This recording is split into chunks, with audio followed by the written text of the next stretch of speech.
Our show wouldn't exist without you listening. But if you want more information on how to become a guest, how to recommend a guest, or just to stay in touch, go to flippingthelid.com. We'll see you there. Just wanted to drop in here real quick and say thank you for listening. You may have noticed, if you've listened to a variety of our episodes, that some of the in-person episodes had rough audio. This one is no different. I wanted to warn you ahead of time because I wanted to still release the content because it was that fire and will add that much value. So we fixed it as best we could. Happy listening. Welcome back, everybody, to Flipping the Lid. You know what we do here by now. We love to dig into the stories that have actually shaped some of the most significant, successful people on this planet. And I am just so blessed with the individuals that get to be in my life. And today, I'm now sitting down with somebody that I've had one dinner conversation with, but the depth of the connection that we had right out of the gate was real. And then I wrapped up. And I wasn't able to actually follow through on the relationship or anything meaningful with it over the last year. But what I want to do is highlight this individual because her story is incredible. The way she shows up in the world to set an example for what's possible for herself, for so many young women, and really, frankly, human beings, is inspiring. She is a multiple business owner, 3-time Miss Olympia winner who had no formal training in the sport, but has understood the value of going inside and blocking out the external noise and turning up her own volume. The reality of it is if you humans high, she operates with tons of energy, but she's a great example of the importance of looking inside. And so, Whitney, I'm so happy to have you here today. That was quite the intro. I think you guys are disappointed. You know, I like to really introduce people based on how I see them. And you walked into that room and we sat down next to each other at dinner, and it was just like truly an instant connection. It's almost like, oh my gosh, we've known each other since elementary school. Yeah, no, we've never met. So laughing, and then we immediately connected around this concept of impact. So yeah, that's how I see you. But again, I don't know you that well. So who are you in your words? Well, first and foremost, I'm a mom. That's really desperate. You know, you're a parent yourself. So we can focus so much on building this career and in our dreams and aspirations. But literally, I would tell anyone who's like on the fence about having a child, I'm like, you can never regret it. It's the greatest job. It's every day you get to show up, you get to make an impact. So that's where I am first and foremost. As you mentioned, I do own 5 businesses, all fitness related. I feel very grateful, very fortunate that I truly get up every day and I enjoy what I do. I feel like there's so many people that don't have that in their lives and they're just doing what they can to make it by. So I love the businesses I'm in. I am an athlete. I compete at the highest level. I've been fortunate enough to win 3 Olympia titles, which the people are familiar with my sport. It's the same bodybuilding sport that Arnold Schwarzenegger really became famous at. I don't do what he does in bodybuilding. I'm in the fitness division where we are judged on our physique, but without flex or anything. We have to do a 2-minute routine, gymnastics, dance, explosive, right, plyometric, push-ups. I do breathe the unseen. So we can be as creative as we want. So that's the sport I compete in. It's the IFBB, International Federation of Bodybuilding. And then I'm a serial entrepreneur. I am a choreographer. I coach athletes all over the world who do my sport. And I am just constant debauchery. I love to laugh. I love shenanigans, pranks. So outside of trying to be professional, about 10% of my dough, 90% of my dough is being ridiculous. And that's what keeps me going. You know, it's funny because, so it's launching this week with a good friend of mine, Katie Richardson, and we actually are releasing a clip, I think it's today, that is talking about her losing fun in her life. And how important that was, and you really brought that back. And so I come full circle to that, but you embedded in there like a name that I also know has some significance because you said Arnold Schwarzenegger. Yes. And he set up your own Snapchat account. It was like you stories, and we're going to get into some real conversation. But since you guys, I was like, I can't skip over that now. Yeah, and believe it or not, so I was in Brazil. Gosh, I can't remember, 2016 maybe. So the Arnold Classic, it's a competition. So I was fortunate enough to travel to South Africa, Brazil, Spain, Australia, doing all the Arnold Classic shows internationally. But one of those times, I was actually there for a guest performance. I wasn't competing. I've been lucky enough to go to dinner with his like entourage a few times. And so it was one of these nights and we're sitting on the balcony of this restaurant and his assistant was there and he was talking about Snapchat. It was like right when he was really big into it.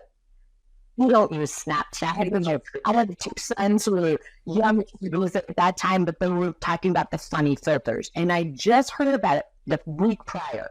So I was just greeting to it. And then Arnold looks at me because I'm like, this guy really goes, you got Snapchat, right? And like, that, and he goes, yes, so nothing.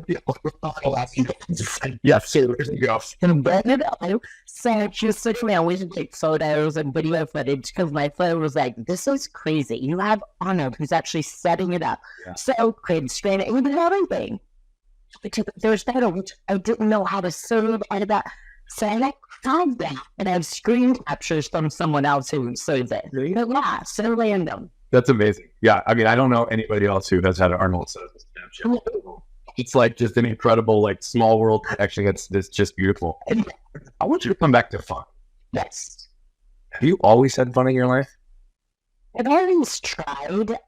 I think growing up, I have two older brothers, so I just wanted to be like them. The only girl, there's only three of us, and I'm a little sister. I loved it because number one, they were protective. As all, like I couldn't, like they were gonna make sure I was good.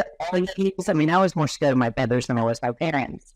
But it also set the example of standards were high in athletics, in education, and so I think when I was younger, I always had fun. Like I definitely wasn't that serious, but I think as I got into college, I was focused on 4.0. Like I was putting all this pressure on myself that no one was putting on me. That I just wanted to like level up and show up in so many big ways. But I realized that as I was senior year in college, graduating, getting into the real world, I'm like, wow, my personality is just fun, like outrageous. And I did. I felt like I was kind of getting away from it. So what's that? What do I enjoy? I need to take more self-care time. I need to be able to kind of deal with it and go, am I allowing myself to laugh?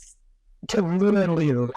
And I noticed I don't laugh for 2 days. And as weird and strange as a concept as that is, it totally messes with my psyche. And so for now, I deliberately have at least 3 points in a day where I took breaks. And I have a reading library. I have bookmarked all these clips, some of my favorite movies, video clips. And if I'm having a stressful day, or if I've just been busy and I haven't laughed, like, that I need to take a break. Obviously, we've all had stuff and good times in our life, death and through the divorce. Those were hard times. And so you notice when you're going through hard times, you don't allow for fun. You don't allow for laughter. You don't allow for that happiness. And so 2 of the hardest times in my life, I realized my personality was changing.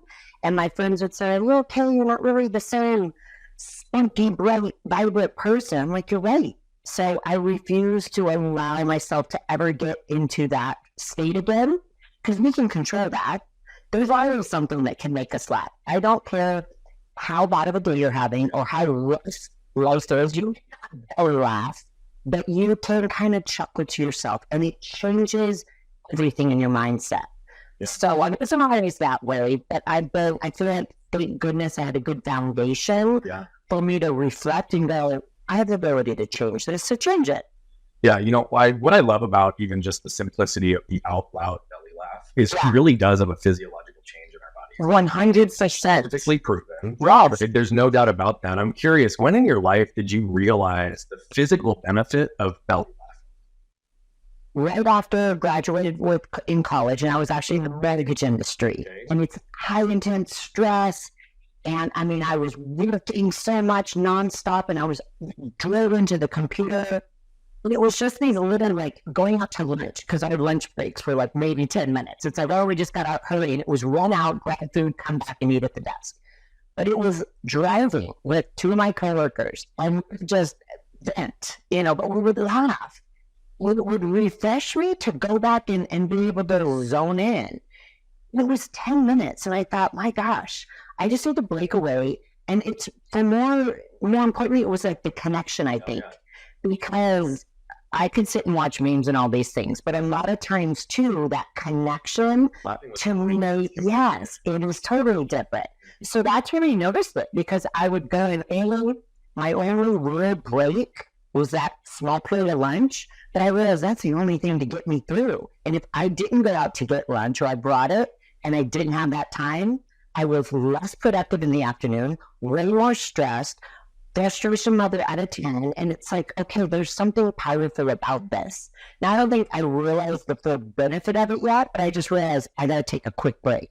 Yeah. Well, now I realize I would live more than 10 minutes. Yeah. Because now life is a little harder. There's so many, in so many different directions that it's like, I need to be happy all day because I want to be happy all day. What I love about it, though, is it's not just an intellectual shift, right? Like, that's something I struggle with, is that people say, oh, just choose to be happy. Right. Just choose to be grateful. Yeah. Right. But when that happens, I find it's often just an intellectual shift, and it's not felt and embodied. And what you're challenging and calling out, just the example, is the physical embodiment of the shift that's made when you laugh and you're laughing with someone else. Yes. Right. Which is really what it comes down to, is connection. And how are we connecting with each other through a common moment? And it doesn't just become an intellectual shift, because there's a physiological shift in the whole body. Right. And so I find that really, really powerful. And again, I just wanted to call attention to that, because literally, I don't believe in just doing a gratitude journal unless you can learn to embody gratitude. Right? Yes. But I believe in laughing without any other further expectation, because it's an immediate shift. Right. And so that's really powerful. And also, you have to realize, I think most people get so much joy from helping others. Now, that can be something big, you know, and you do something really significant. Or you just, it's so simple. Again, smiles are contagious, right? So when you could help brighten someone's day, it changes everything. So the connection was for me, but it was also for the other girl, you know, and it's like, okay, well, this can now be about our day. And now being a business owner, you know, one of my businesses is a gym. So I can walk in and just the vibe instantly, I know, okay, they need some goofy. So there have been times I run through the gym, I drop my purse and my bags, and I just do a cancer just in the middle of the gym. And no one even knows what they're thinking. They're like, oh my God, what was there? You know, and it breaks up this tension. You know, again, rainy days. For whatever reason, in the gym industry, people cancel, people just depressed. You know what's that? It's just the weather. So I know that today it's cloudy, it was raining as I drove here this morning. If I was driving to work, you better believe I'd be walking in like pumping some music and just doing a like so something, because I would know the vibe was going to be off. And for some people, you know, some rain trainers just roll their eyes like, you're crazy. And others ring up and clients off. It may do nothing, but again, for me, at the very least, I know I'm laughing at myself like, I am kind of an idiot, and I kind of like it.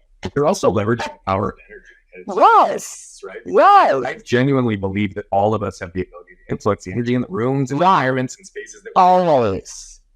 And I often, we talk about this concept of how so many of us want to feel safe, protected, seen, understood, and connected. Right? But when we don't feel protected and safe, we protect ourselves. Right. Which immediately guarantees you won't be seen, understood, and you won't be connected. Right? We teach this concept of protector and connector, which is how do you drop the armor for yourself, that preservation and protection, and wrap it intentionally in the environment that you're in, so that you can infuse that energy, and then everybody's safe, everybody's protected, everybody's understood, everybody's connected. You do that so naturally just because of your energy. And I'm going to take it a step further. I don't think it's just your energy. I think it's your heart, right? And I do feel the rhythm and how you show up so open and so warm invites people to join you. Sure. That is when in your life you start to realize that you had that kind of influence in a room just by you showing up with intention. Well, that's actually a great question, because it was the energy I felt from others. So again, kind of getting into the corporate world and just trying to figure out what am I going to do with my life, and being younger, I would notice I would want to be around certain people who had good energy and they just seemed positive. And in a way, at that point, because I was, I think, just so spent out and putting so much pressure on myself, I thought, how are they genuinely that happy and not carefree? And they've got high profile positions, but they don't seem stressed. I want that. And then I would notice, it was a female over here and a man over here, a CEO. But there was just people that you knew when you saw them that day. You weren't referred to it. And you're like, I know it's just going to kind of give me good energy. So then, fast forward to going, okay, just try and mimic that. Try and live your life in a way that you are happy, no matter what you have going on in your life. But then I would hear people say, gosh, your energy is contagious. Your energy is contagious. How are you always so happy? And I thought, oh my gosh, maybe I'm that person for others. It was just a few times that people kind of pointed that out that I thought, okay, this is something easy I can do to now be that vibe, to really kind of ignite someone's energy. Or, again, I post a lot of just silly stuff on my Instagram, and countless people will say, I needed that today. I just needed to laugh. I needed to get my head out of the clouds because I was having a bad morning. Thank you for that. And they're strangers, right? Yeah. And I thought, gosh, I could do this in person just by being vocal and not putting up walls and just showing it. Again, some people may realize and they may think this chick's crazy or loud or obnoxious. I don't care, I don't get I just get to myself and I'm like, oh, I'm obnoxious. And people think that's an insult. I'm like, no, I actually think it's great. I'd rather do that than boring. Yeah. So, I saw it from others, and I thought, I just want to live my life that way, but then realizing I was actually making a small impact just by being me and being vocal and expressive. It had an impact. So then I'm not holding back on anything anymore. This is weird. I love it. I love that. And so, it is interesting though, too, because that's where you're at in this point in your life. Yeah. You're very clear on who you are. Yeah. You're very centered. You're very connected, right? But you did hit in some of your past, you lost that in moments. Oh, yeah. And you didn't even see it. It was an outside lens, friends or others that said, hey, you're not being yourself. Right. What's going on? Yes. What's been the most impactful external lens for you in your life? And easily, my mom, number one. I did unfortunately lose her 12 years ago to cancer. And she and I are best friends, so that was very difficult. But up until then, it was like every day. And even so, obviously, all the lessons she instilled in me as how to be a great mother, she was an incredible wife. She was a hard worker. She never would shy away from a challenge. She would never complain. So all of those things are what I want to implement in my life and how I want to be seen by my children or my employees and my friends. And then one of my best friends who, her parents were my best friend's parents, and we grew up next door to each other. So she's been in my life forever, and she lost both of her parents before I did to cancer. So she and I were kind of on that same path, and she's one of the strongest women I know. So my mom and then my best friend Tiana, easily. Two strong women who did not let the world, society, negativity ever influence who they were. They always knew what their values, their morals were. They're great people, and they just thick skin. They just didn't care. And it'd be different to say, oh, that person's a strong woman if they're a bad person. But these are two women who are incredible human beings and lived right for the right reasons. And they didn't need to be accepted by everyone. They didn't care. And I loved that. And there was no, the other thing in life, I feel like, especially with our younger generation right now, everyone lives in this entitled pity party state. Mm. And that was one of my mom's biggest things. Even when I was little, and I'd, Mom, can I do that? Can I have that? Like, no. And I'd go, and she'd say, you can go cry to your dolls because I'm not listening to it. No pity parties with it. And I love that because she's like, no, I'm get over it. Yeah. Again, as a child. And so I love the non-victim mentality, no pity party. What is complaining doing for you? Whereas I understand sometimes you got to vent, but you got to vent, let it go and move on. You do it once and then you move on. Well, and that's the piece I'd love to really hear for you is, so many of us that grew up in the same generation, right, often got messages like that. Yeah. Just get over it. Yes. Like, just don't cry, right? And in other ways, I think it suppressed a lot of ability for my generation, our generation, to feel emotion. Yeah. And really be able to connect and identify with the whole part of who we are. Right. And what I'm hearing through that message with your mom is not that she just said, get over it. Right. There was depth and Yes. faith to be able to process the emotional components of it. Right. And so I'm calling that to attention because Yeah. it's kind of subtle and embedded in what you said. Right. But it's not just how do I not be a victim? It's how I actually care for myself and process and have community and connection and be able to understand the things that have happened to me. Right. And so as you talk about her and your best friend, it's clear that there is deep connection and trust there. Right. It's shared beyond just toughen up and get over it. Right. Yeah. And like you said, I mean, that's where it was different. It wasn't like you always had to say, just do it. Right. There's always an explanation. Right. And I think that's where there was the value in it because, quit feeling sorry for yourself. You're asked to go outside. You know, it's 5 o'clock. It's almost going to be nighttime. If you wanted to grab a play, you had all that, so there was always an explanation. Facts and the ability to reason. Yes. Both intellectually and emotionally through the choices and the outcomes that have impacted you as a kid. Versus just, well, you should have gone outside earlier. Right. Which is the shaming element of like, well, you should have instead of thinking about it. Your mom empowered you. Right. And think and move through the world, which I think has been a huge gift in your life. Oh, yeah. And so that's incredible. You had a lot of your, what I'm going to call external success happen after your past. Yes, absolutely. She clearly is still connected to you. She clearly has eyes on you and feelings on your life. What did she say about who you are today? I think she'd be shocked. I really do. Because I feel like before she passed, I was living kind of more safe and just more comfortable. I was afraid to take some risks. And also, tied into that. So I lost my mom 8 months later. I ended up getting a divorce that completely kind of blindsided all this stuff happened. Yeah. So all of this kind of came down. And in that, too, it was like, okay, so I have 2 young boys. At that point, they were 3 and 5. And outside of their dad, it's like, and I can't control what kind of human being he's going to be. I can control who I am. And with 2 young kids at that point, highly influenced by my emotions, my words, my non-expressive, non-verbal communication, I thought, I got to get my shit together. And I need to show up as if everything's fine because they don't understand. They were too young for me to try and explain mom's having a hard day. They didn't need to. It's not their issues.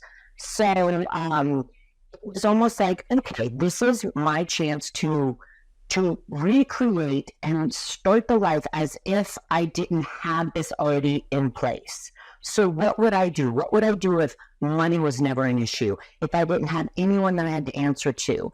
And I started just writing down this list of crazy, outlandish things. Things that, a lot of what I've accomplished was not even close to that list. But I thought, okay, this is a way to feel powerful, to feel strong, because you can get in this just depressive state. And I thought, I'm either gonna build up 2 boys in the world who are gonna be completely messed up, or I'm gonna try to find a way to make me stronger than I've ever been, and have that be something they model their lives after. And so I was dead set on that. It was like, okay, I had just opened my business. Year 1, and so it was like this was coming down, and I thought, okay, I gotta focus on business, and I, now trying to go through this, I need to throw myself into complete mind mode and business mode, and that was it. Those were my 2 priorities for 2 straight years. That was all I focused on. So I had the financial stability, and I had a solid foundation of knowing my boys were okay emotionally. They were stable. They didn't sense, any thrill of not feeling rough. And thankfully, my ex and I are on great terms. We were able to say, okay, look, the focus needs to be on our kids. And we did along great, so I feel like that didn't impact our kids. So after that 2-year period, I was like, all right, now Whitney 2.0 is coming out, and what am I going to accomplish? Because at the end of the day, when my life is over, I want to look back and go, damn, I really did stuff. And stuff that I never expected. So I just said, keep your mind open, connect with as many people as you can. You never know what way your life's going to take you. And then really dive into what is it that you love. And that's kind of how I got into the sport of computing. I mean, it was pretty random. I that started off of a dare. Didn't even know anything about the industry, but someone said, there's no way you could do that. And I'm like, oh yeah? I'm going to do this. And then I'm going like, what is this? What I'm going to do? You know, so it's just a one and done. I'm just going to do it, just get on stage and be like, you totally thought I couldn't accomplish something. And then I love the creative outlet, you know, being able to choreograph and put together this routine. Now, granted, I had no idea that there were mandatory moves. I had never even seen a fitness routine before I put mine together. I mean, the first routine was like, the judges came back and they're like, so, you know, great job. But there's actually requirements. We can't add them. How you put together. I was like, I have no idea what I'm doing. And we noticed. Still got on that study, you know, brave and you had fun. So that's the key. That's what you need. Yeah. And so that, I mean, got into the sports, started doing well. Never had expectations. I never went in to win. I was doing it for me. I loved what I did.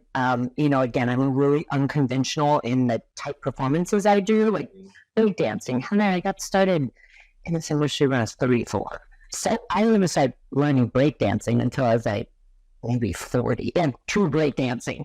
And just this woman looking at clips of boo boys on Instagram. But I wonder if I can do that. Now people look at clips of boo boys. It's bizarre. I mean, that's but what? It's so, yeah, I mean, it's just kind of like the competition in my gym business was going well, and I had other opportunities to start other businesses. It's like, why not? Everything has a strategy. And you have to kind of weigh the risks, but now I am not afraid to jump. Yeah. I'm not afraid to jump at all. You can only grow when you take those risks. My life before my mom passed, before my divorce was safe. And I thought, gosh, in a way, I would never wish, you know, death or divorce on anyone. But that's when I went, who am I really? And what truly am I capable of? Yeah. I think your mom would be shocked. I think she'd be extremely proud. Everyone should be proud. Yes. And I think what I hear, even in the tone and the energy of how you talk about her, is all she ever wanted you to do was to be who you are, because you saw the natural life that you had. Right. You hid from the world in components because you're safe. And so many of us that try to create protection and safety, again, carry that armor that just disconnects us. Yeah. You know, I found in my life that some of the greatest times, the brightest times have come after some of the darkest. So really, you talk about those 2 years in depth. You know, there's a lot of nuance wrapped up in even that situation. Right. Leaned on and used as an emotional resource for your entire life. The partner you started to build your life with, like your own personal lack of identity at the time. Right. That's the questions that you started asking that many people never even asked. Right. Which are beautiful. I have to imagine that you also had levels of isolation, disconnection. Oh, yeah.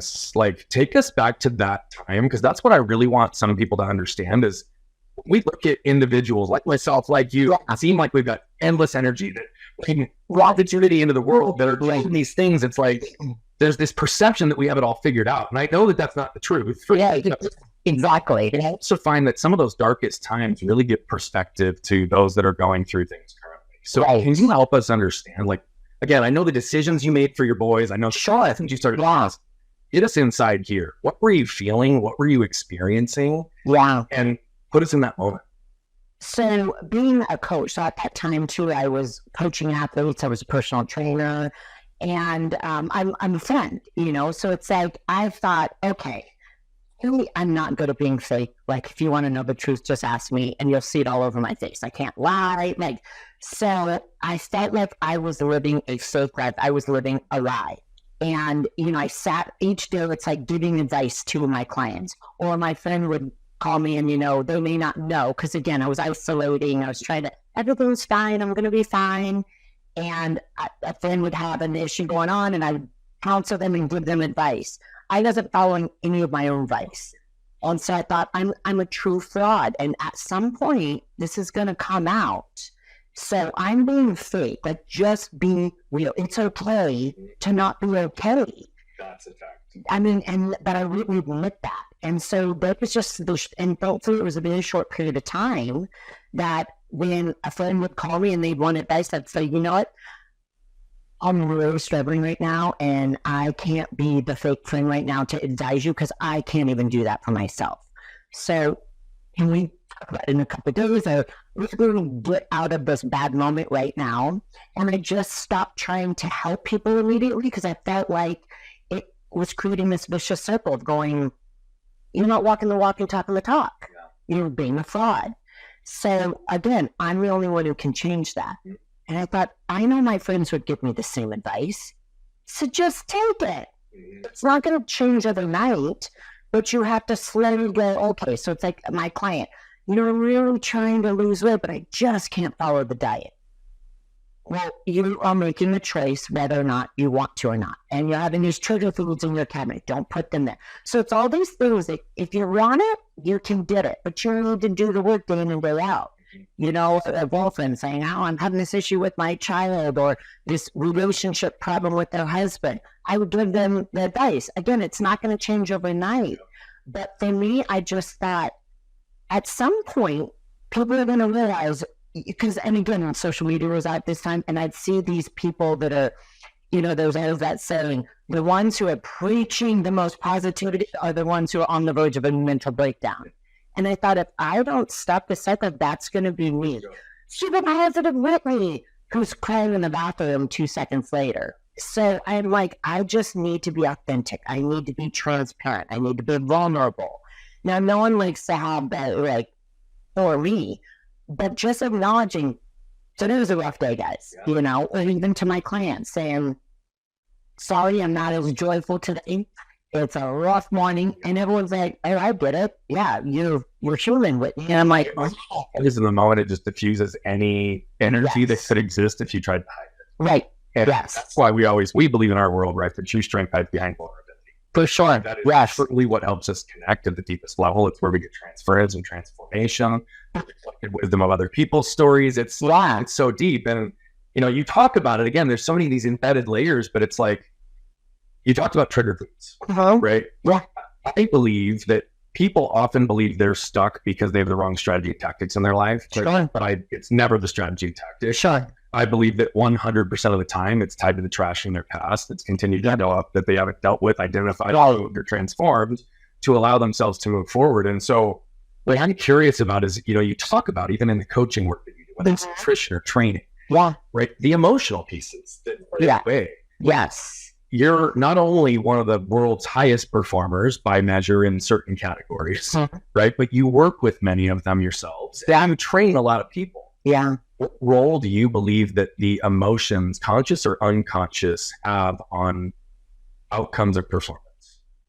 Massive. I would say at the elite level, like for the pro athletes who are second on the Olympia stage, pushing for that title, it's 90%. Because you've got to put in the work physically. You're already there. You spent years training, building up your physique.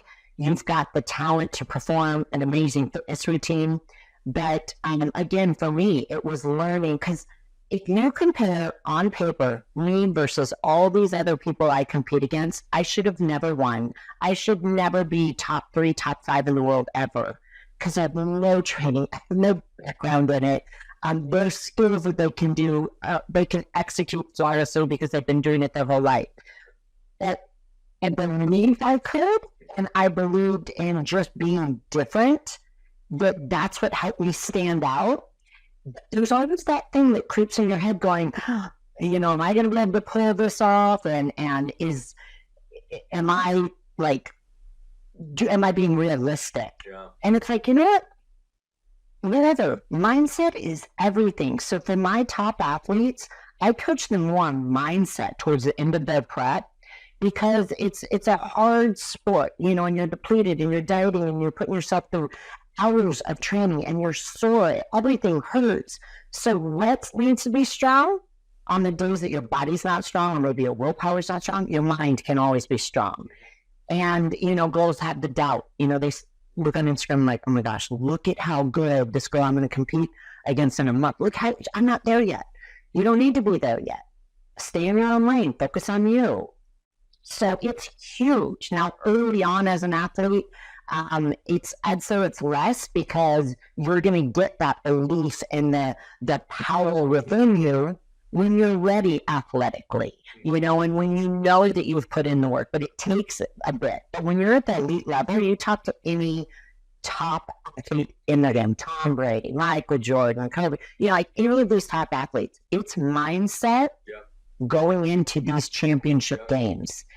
And that's Missions to me are not the same thing. Yeah, true. Because I think that mindset is an ability to choose to compartmentalize or shut down emotion in certain ways to elevate your performance in containers. Yes, yeah. Where I see the damage in that, because you're right, when you get on stage, when you get on the field, the emotions cannot be relevant and present in that moment, right? Because otherwise it will directly impact performance. But what I also believe is that the highest high performers that don't actually deal with the stuff that they carry inside, right?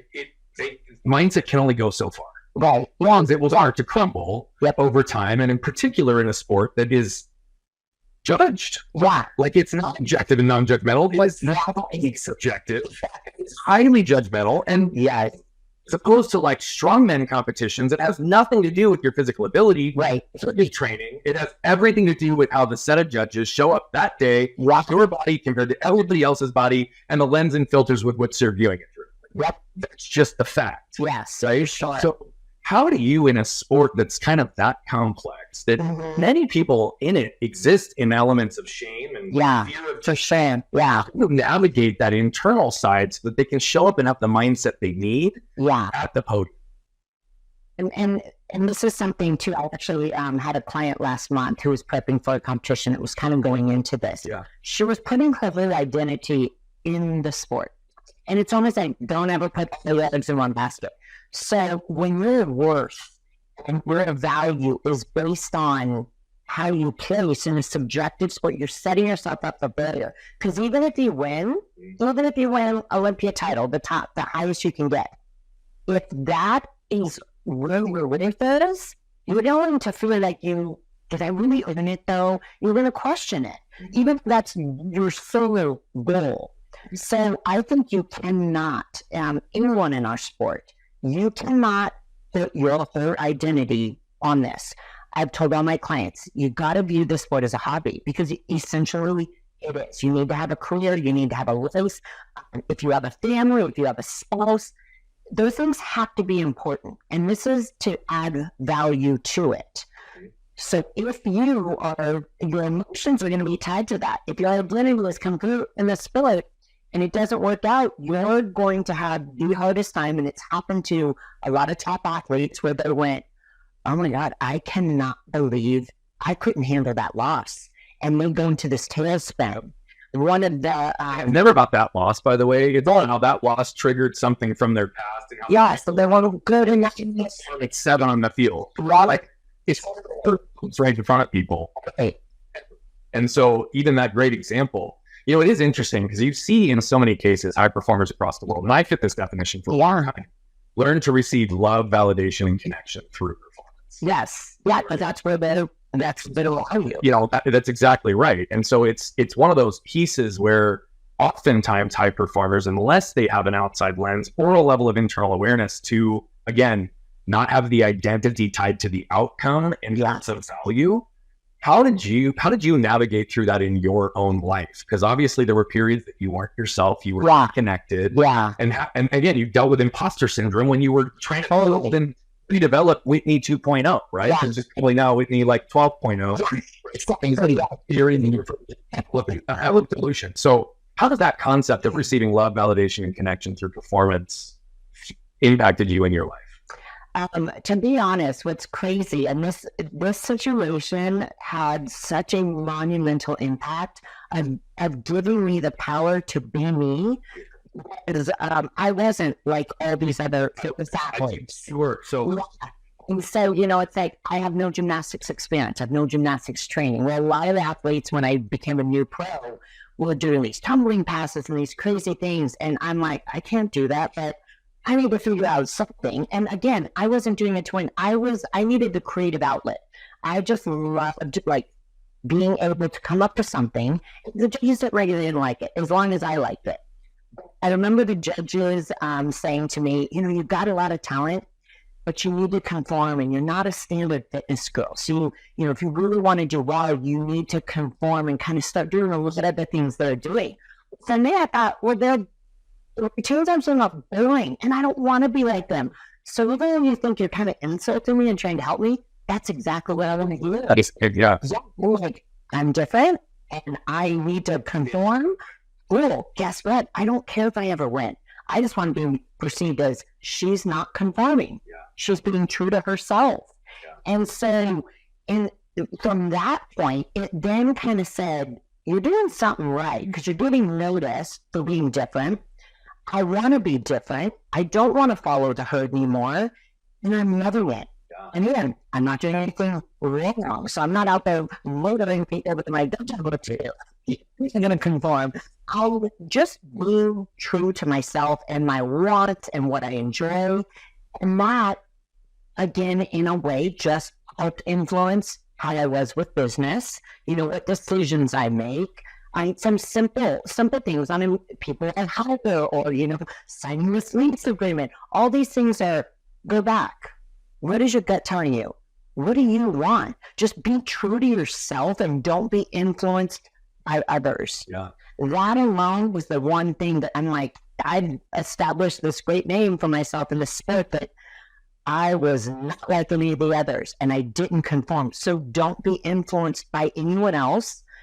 I feel like I'm intelligent enough. I have a ton to learn, but I've got a good business sense. I got a good personality sense. I got a good athletic sense. Just be true to who you are and don't let anyone influence you. Yeah. I really, really appreciate that.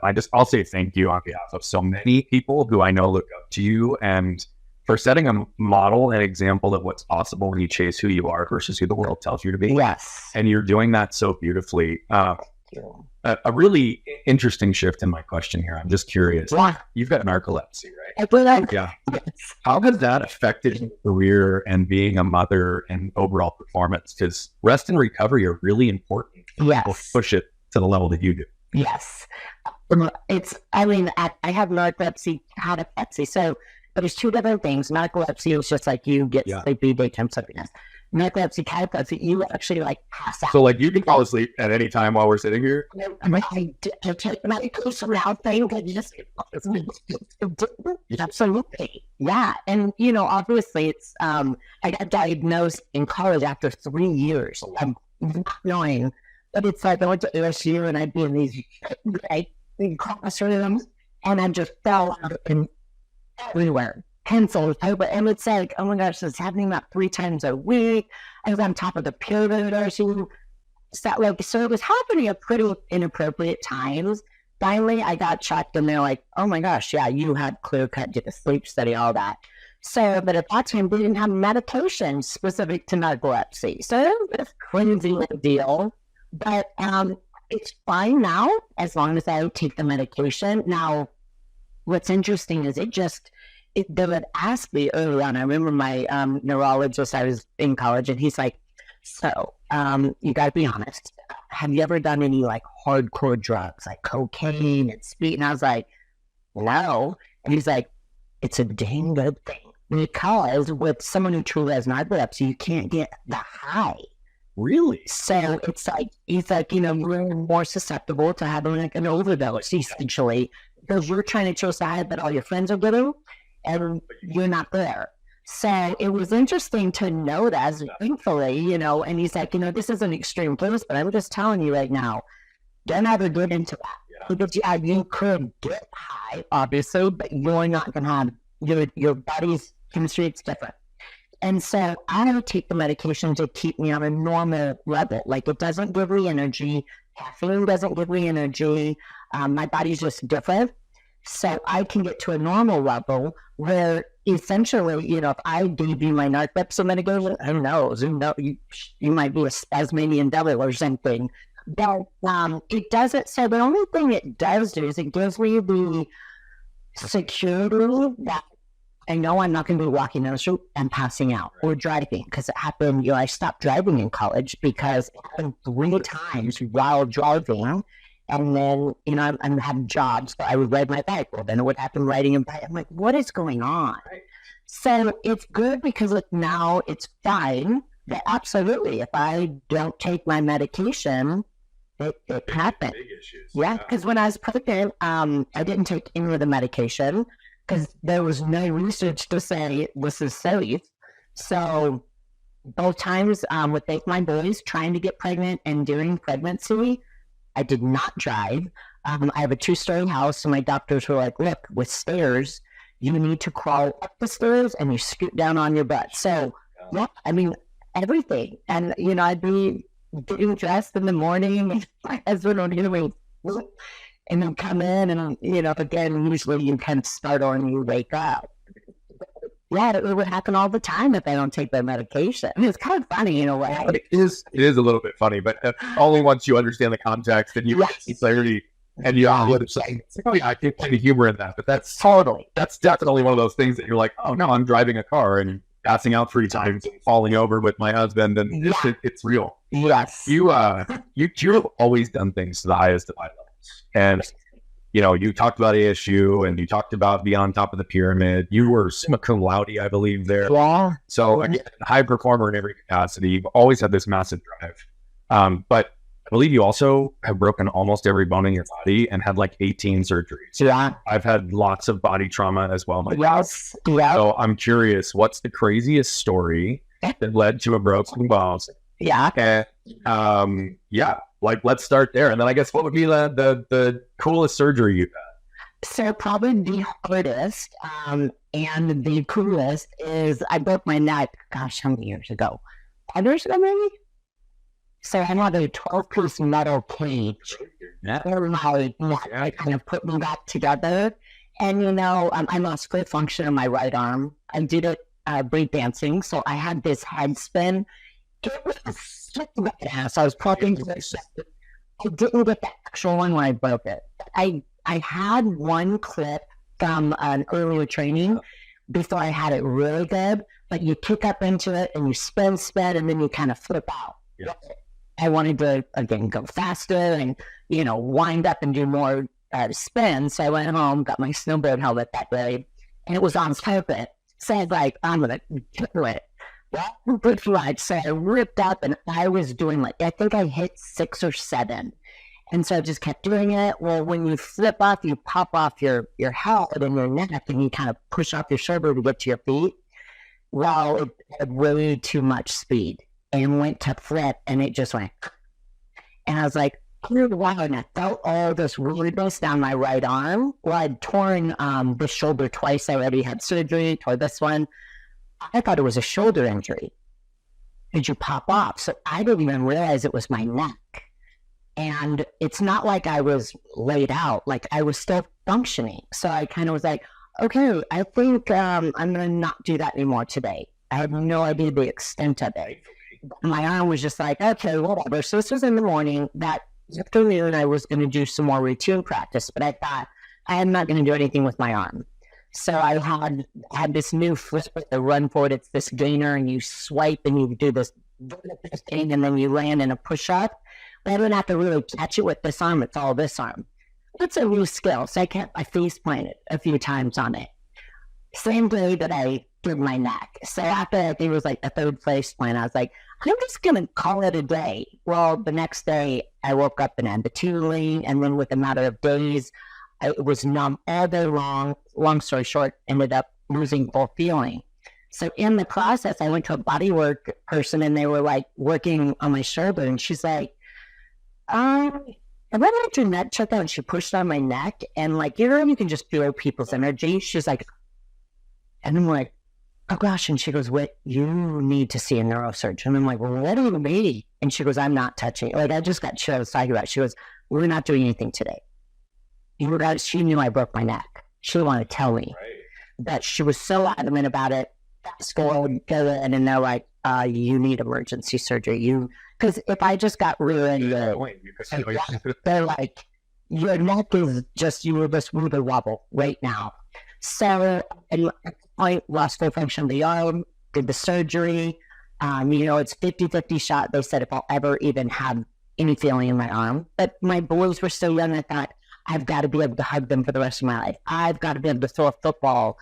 All these little things. I had nothing to do with anything else in my life except I needed to be a functional mom.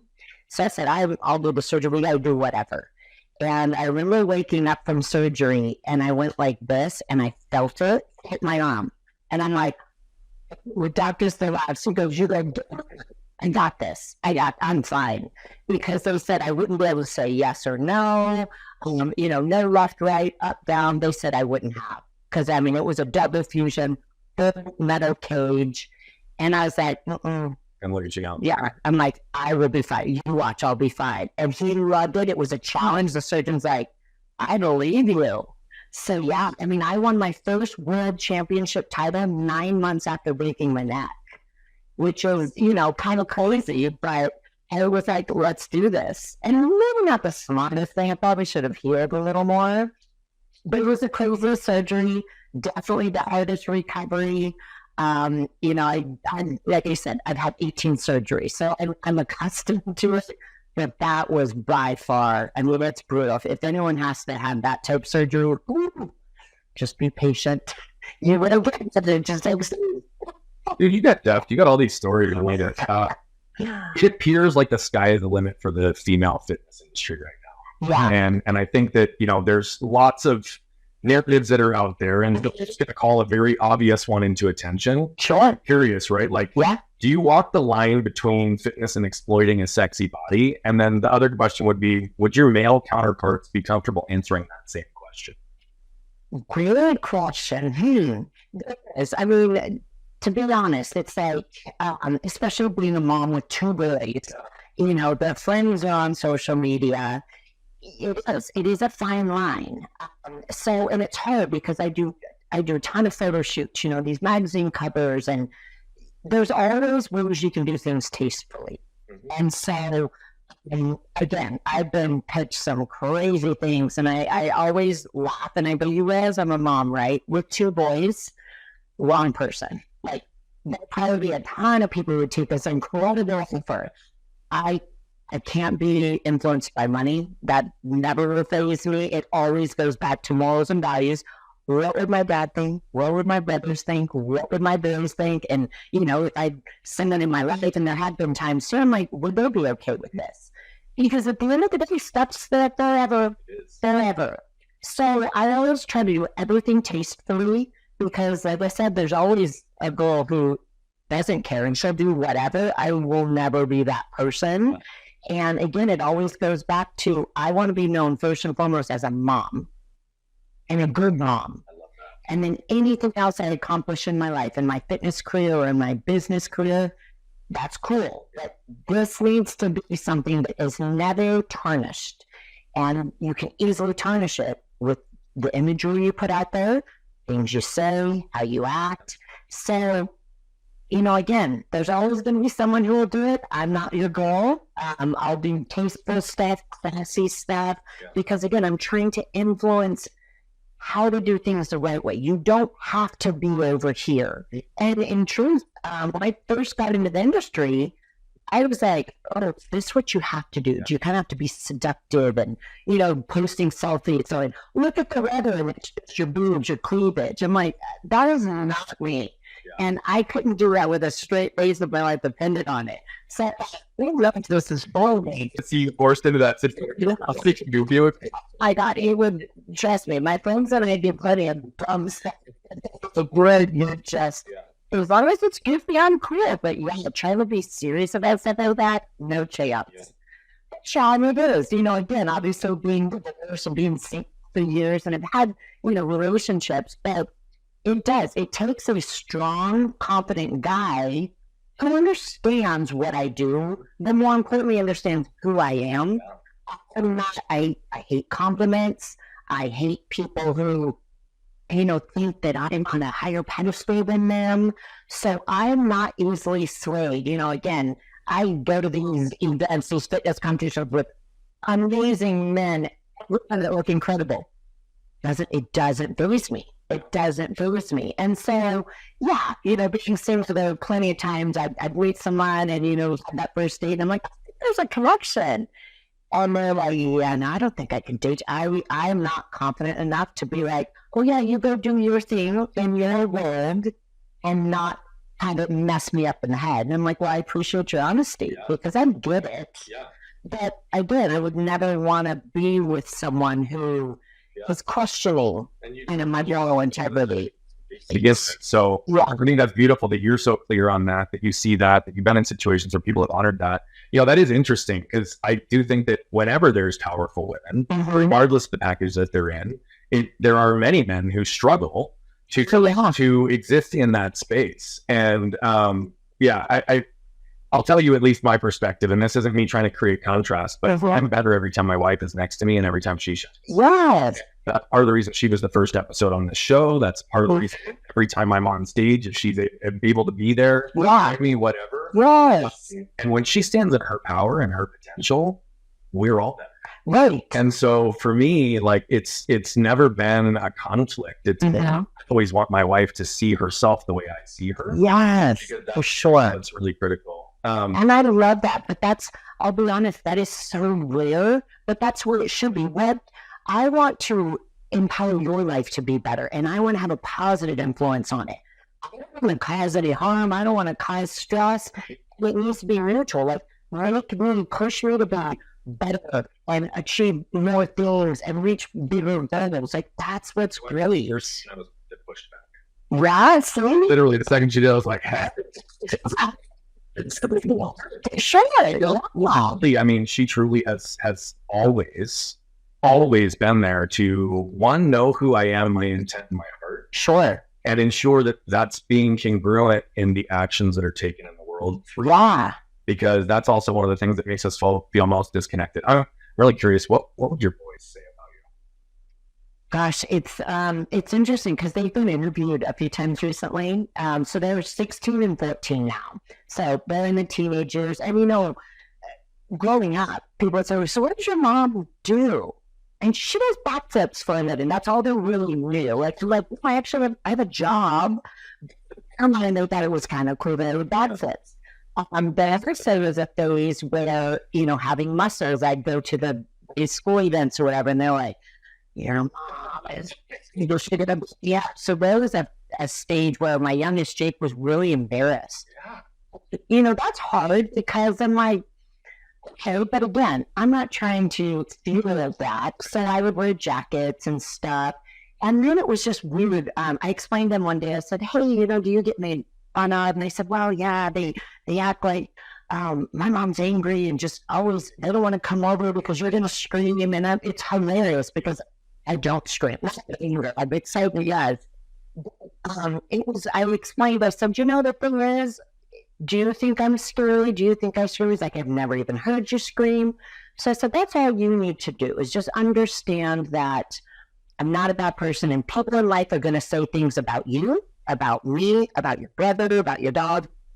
You got to have thick skin. I don't want it to affect you. And it was like a couple of days later, we were at a kid's birthday party, and someone said something about my muscles. And he said, yeah, I know. Isn't it amazing how strong my mom is? And I was like, oh, okay, wow. Ever since that day, it's like he would brag about it. And Brody was kind of the same way where he said he was older, so he understood it. And now they like it because they realize they've seen the grind. They see me get a bit filling limb because I need to do my cardio and, I've got to still do my job and do these things. They've seen me push through injuries. I mean, I've competed on an Olympia stage. Now, this would have been 10th year. I'm going to do it again this year, 2023. And that'll be your fourth title in the story? That's the goal. We're so excited. But I've competed in almost everyone except one with a broken bone. Really? And I don't announce it beforehand. It's pretty obvious after. But they've seen me, with the broken neck and a torn ACL and a torn liver drum. So they've seen me never give up. After now, both my buddies in their sports and in their school, they're like, well, you've shown us how to do it. It's nothing's easy, but if you try, then you gave it your all. And it's just, but these are things, it's not like I pounded it in their head. It's just that they're seeing by example. And that's the best gift ever. And you set that example. Speaking of tasteful, you know what? speaking of With hey, so my desk ever said, so I think it's only fitting if I take the pink one and you take the we talked about that. So we chatting fashion jewelry. don't This is so I'll open this up in just a second because I'm not gonna look. Here we go. Amazon. So we're doing we're talking about it. I want to. Do you remember those nuts? Because I think we were talking about why is there this instant bond? None of us said, one of those necklaces. So then they're like, oh, Alan's connecting. You go, hold on. Yeah. Amazon. The next day, this is awesome. We didn't follow up with me. I told you I dropped the ball. Said, my end as well. You know, When you said it earlier, the removal of expectations are a really beautiful thing. Like the removal of expectations for ourselves, for each other. And I believe timing is the greatest expectation we hold. Wow. And the more I realize, like, it's always perfect. Yeah. It's never what I want it to be. It's never what I desire it to be, but it's always perfect. Yeah. And so This is so cool. this too. It's going to use unicorns, and it's my daughter's favorite animal. Oh, she's going to be jealous. She is, but I showed them to her, and I told her who is getting her one. She was like, "Really? Oh, I loved even what you said about how your son said how strong you are." Because you know, our daughter, we call her up. She's a red, blue-eyed little gorgeous girl. She's she actually has hearing unicorns in the ear molds for her hearing aids. No, so they can't even do that. Like they're getting like they can get colors and designs. Purple sparkles. Oh, possible? Like all girly girl. Like like she like she wants to be a mermaid that rides on a unicorn. Yeah. I'm all thinking. I love just the freedom, the creativity, and the fun. Yeah. And it's funny because like as is the case with so many situations with girls, right? Like as early as I can remember, the narrative that she was getting was, "Oh, you're so pretty. Yes. Yeah. Oh, you're so cute. Right. You're such a princess." Yep. Right? And my wife and I would always follow that with additional statements. And you're so strong, and you're so capable, and you're so kind, and you're so empathetic. You know? Good from you. I always tried to pair that, but I also know that like a lot of what you do focuses on how do you elevate and empower young girls and women in general to have really positive body image and to be able to really center in who they are, like you said, and set that model for. So you're a model and example for my daughter, but can you talk about some of the work that you're doing? Because I know you have programs, you do some philanthropic work, and give some insight because you're one who's built a platform that's also designed to help other people. For sure. And that's not lost on me in any way. Like at least everything you do, I think has nothing to do with you. Which is a degree of like, you're not trying to get people to be you, you're trying to get them to be them. Right. So please like bring some insight into like where you see the state of narratives for our young girls. Yeah. How are you helping facilitate, and how do all of us have more consciousness to continue to elevate and empower all the strong, capable, beautiful girls that exist in our world today? Well, so here's the thing. I think about if social media existed when we were younger. Man, I mean, you hate it. Which doesn't look being small when we were young. So we got to embrace it. But the problem is, with everything you see on social media, from Instagram, TikTok, Snapchat, all this, everything is a facade. And so everyone, and of course, in those teenage years, junior high, the awkward phases, you're trying to fit in. You're trying to not be made fun of. You're trying to figure out who you are. But one bad day can have such a mark on your life. People are putting themselves out there, and someone insults them. They never say it to their face, but now they can hide behind the phone and be relentless and ruthless. And it is destroying the confidence of so many of our kids. And it's not just women, and young girls. I just think that's a very big category by lots of subtle messaging. Yes, and I feel like can handle it easier, but you're like, whatever. Yeah, he's got its own set of problems. For sure. It's a whole other. For sure. But I feel like women, they can change the entire path and direction based on all superficial stuff. So my goal in working with women from young kids, again, I started with some athletes as young as 10, 12, not to get into a sport per se, but they're in other sports or just trying to get healthy. Yeah. And so I'll always meet with the parents and say, what is the reason to want a personal trainer? Are they, do they have eating disorder tendencies? Because that's what you got to look out for. When someone at a young age is like a personal trainer, it's not sports specific, it's usually a huge red flag for something we need to address. And I'm so glad you came to me. I did have eating disorder in my past, not based on look, believe it or not. It was based on sport and performance. It then did turn into going. So that's one the option for you. Stomach for a track meet in high school. I was like, I feel like I'm going to throw up. And I had my release. And so I weighed myself up in the PR. And I was like, it's because I was lighter. Yeah. So then I was like, I'm just going to throw up before each track meet. Well, then I'm reading, 17 magazine, and they're talking about eating disorders. This is how you get skinny. So it evolved into that. Now, thankfully, I did. My parents cued in on it. I got help, learned from it. I've never turned back. It was a big point in my life where, again, it didn't start for that reason, turned in for that reason because of society and everything I was seeing.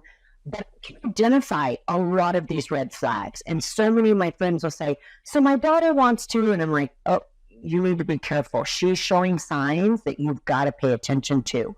So it needs to be switched, and having the ability to talk with these people.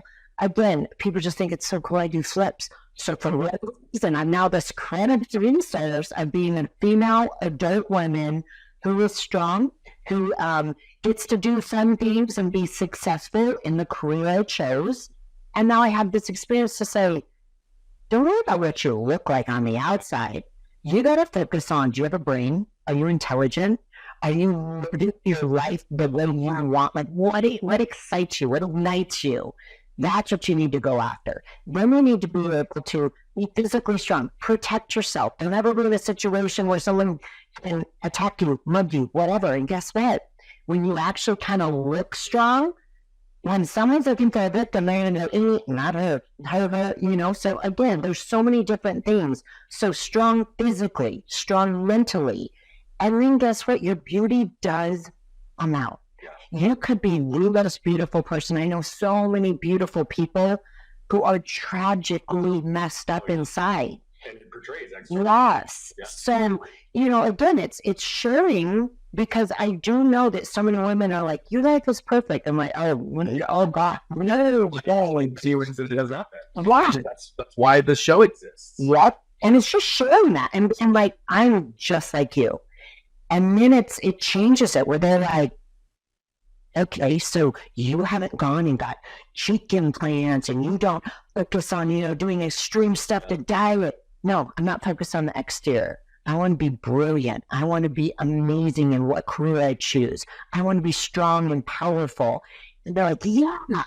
And so, but it's just humanizing it. Yeah. Making them realize I'm no different than you.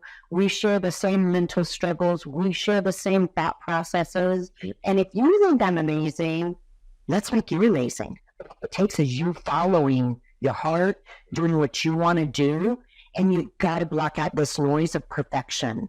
It's easier said than done, but it's a way, like, again, when I can work with clients, when I can help these young women go, don't know that guy just called you ugly. There's reasons he's saying that. Yeah. Residence just has nothing to do with you. So I know it's easier for me to say, don't even worry about it. But literally, let's focus on something you can control. You can't control what he thinks of you. Focus on something that you can feel good about, that you control, and then we're not going to worry about that. Yeah. And then it's going to be easy to be like, whatever. Yeah. So it's bringing it back to what we have control of in our lives and what we can do to better ourselves. But for so many women right now on a surface level, it's just like, are you pretty? Can you come up with cute TikToks? That's to have fun, but that needs to be a real side product, and it's because you just want to have fun with your girlfriends, not because you're doing it to see. Are people doing it, or they're commenting? Validation. It's constant validation. I found so much in my life when I chased the external what, it cost me who I was. Yes, And as I that's realized changing. I am all the what's in my world were a manifestation of who I am. And that's essentially what you're trying to do. Yeah. It's just beautiful. I'm curious, do you view the sport as a lonely sport or a team sport? Do it as a team. Beautiful. Can you explain that? It's interesting. You perform solo, but what I've enjoyed the most of this is, like I said, I got to travel the world doing, competing on some of the largest stages. I'm competing against other fitness pros. We were all best friends. We were tight. It was like, oh, you just got invited to go perform in Australia. This is on the list. Oh my God, girls trip. And it's, create this bond. So yeah, we are competing solo. Our division is different, I believe, than some of the others, bikini and figure. They're just judged on your physique. So ours has an athletic component.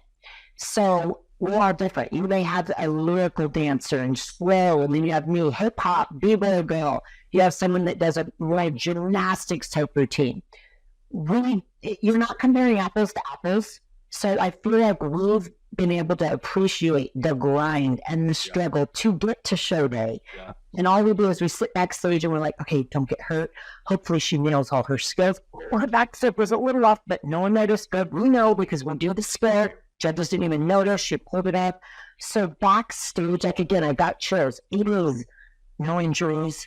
Do the routine so you can sit up backstage and be like, I nailed it. That's all that we want for each other.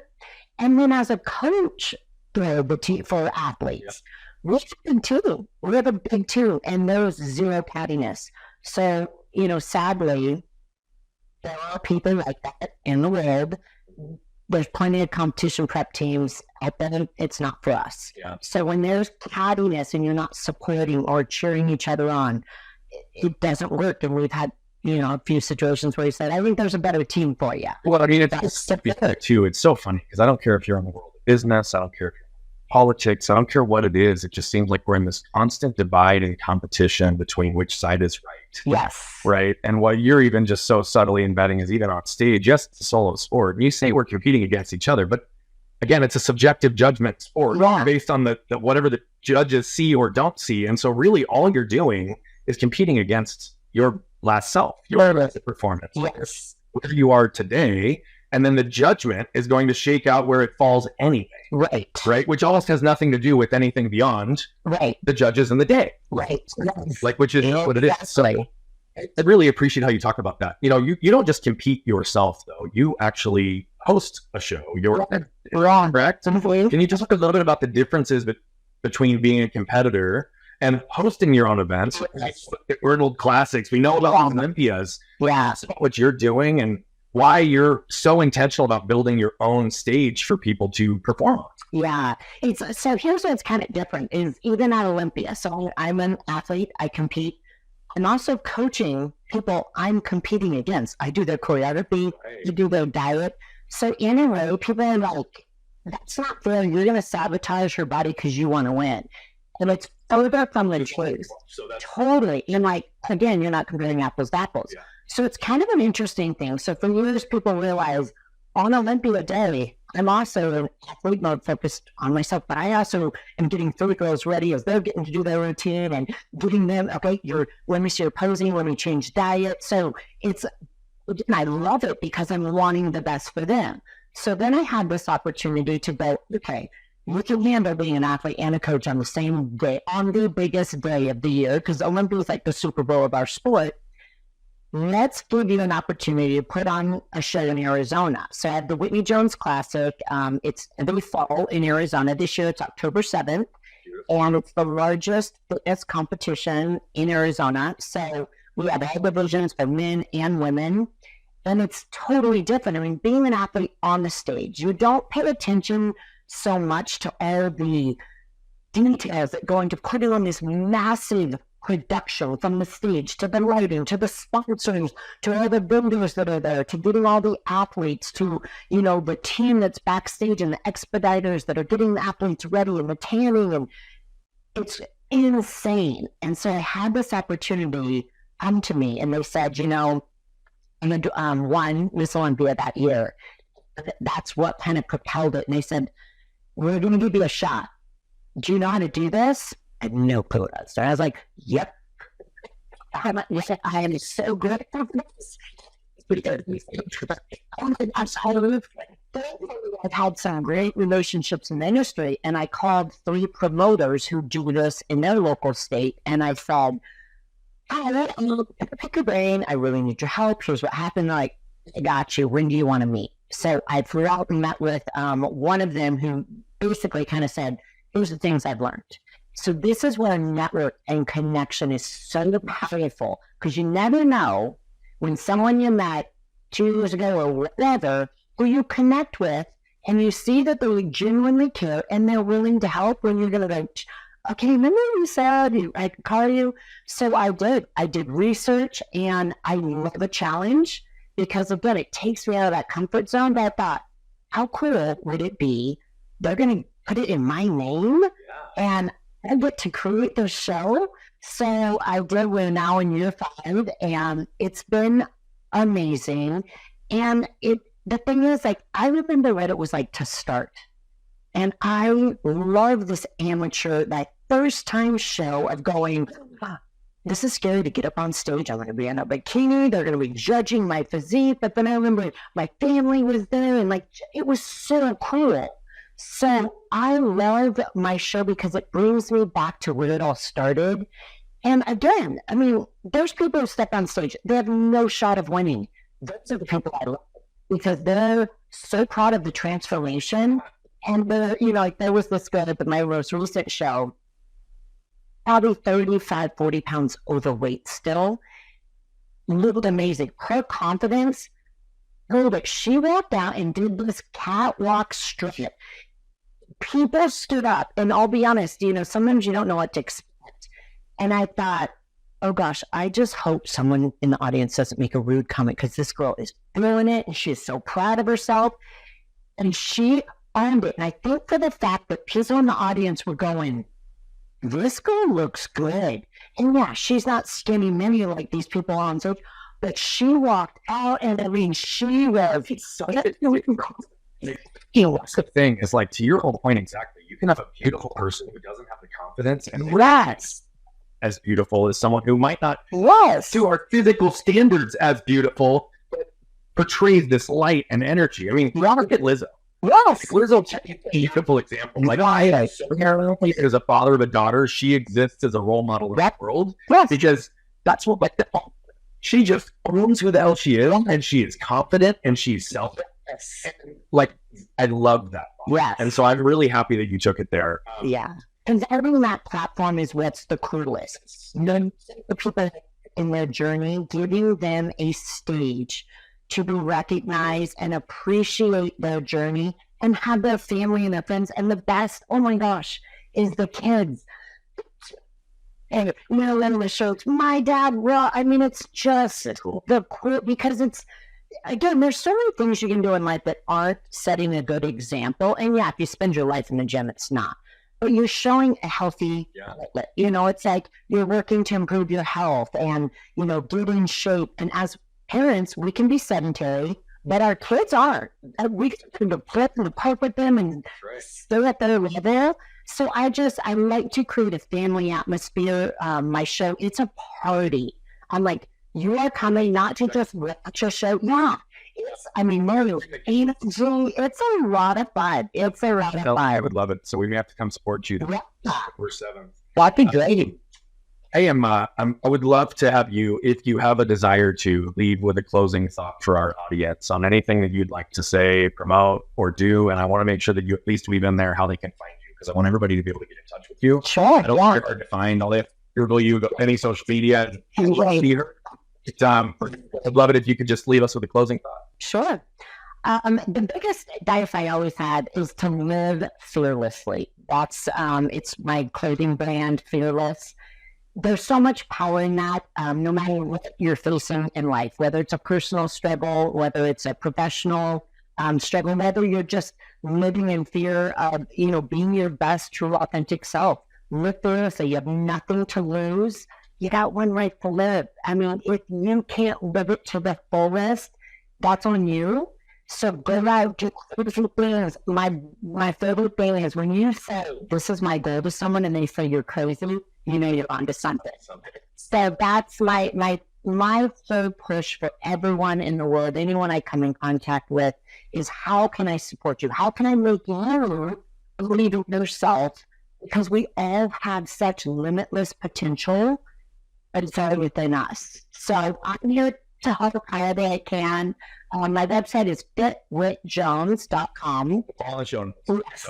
And then Instagram is probably the easiest. I see it feeds to all the portals. And if you like funny memes and debauchery and trendy ideas, Jones _IFBB Pro. And yeah, I mean, I love to impact. I love to influence. Love to do speaking engagements. Love to help if anyone's struggling with nutrition, business coaching, whatever it is. Reach out to me. I handle my own stuff. If you DM me on my Instagram, I have a lot of business Instagram accounts. I handle everything my own. So that is me. Beautiful. Yeah, I want it to be my real goal. So I want to leave a mark in this world and really helping people not struggle as much. In a way, I wish I didn't have as many struggles, but I wouldn't be. I love the perspective and the person you are to be able to help, because I think you can only meet people where they are if you've been there. Yeah. Okay? So to me, that has to be the exact same situation, but you have to understand the depths and the layers of human experience. Yes.